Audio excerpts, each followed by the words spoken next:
sabi niyo, Papa Dudut, 10 years into the relationship bago kayo nagkaroon ng baby. Yes, at hindi kami So, nagpapatest.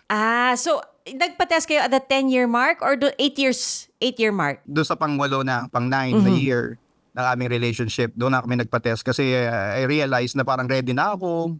Financially, stable na rin. Sabi ko nga kung siguro nalaman ko na mas maaga, baka naghiwalay kami ni Jem. Kasi at that time, hindi pa ako financially ready. So kahit gustuin ko mag-IVF, hindi ko maa-avail. So baka yun yung maging reason na maghiwalay kami. Kaya si Lord laging nasa tamang timing eh.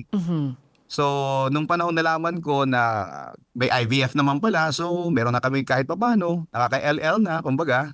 Medyo natulungan din Alam ko kami. ibig sabihin ng nakaka-LL. Oo, nakakaluwag-luwag. Oo.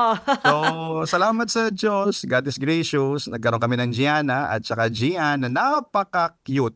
Doon, naging preterm baby sila. Kasi 8 months sila nang sila ilabas. Almost 2 araw na lang bago mag 8 months. Kaya sila nag-NICU dahil preterm Yes. babies. Nag 16 days din si Jem sa HRPU. So, we need to prolong yung kanyang contraction. Kailangan mapigilan yung panganganak niya. And malaking bagay pala yung araw, no? Na ang baby ay nasa loob ng tiyan ng kanyang nanay. Bawat araw, no? Yes, naka 11 days pa yung mga babies ko sa loob ng tiyan. At salamat ulit sa Diyos, God is gracious, na-extend ng 11 days. So yung mga babies namin, though preterm sila, lahat ng test na ginawa sa kanila ay normal. Praise the Lord. Thank you, God, for the gift, no?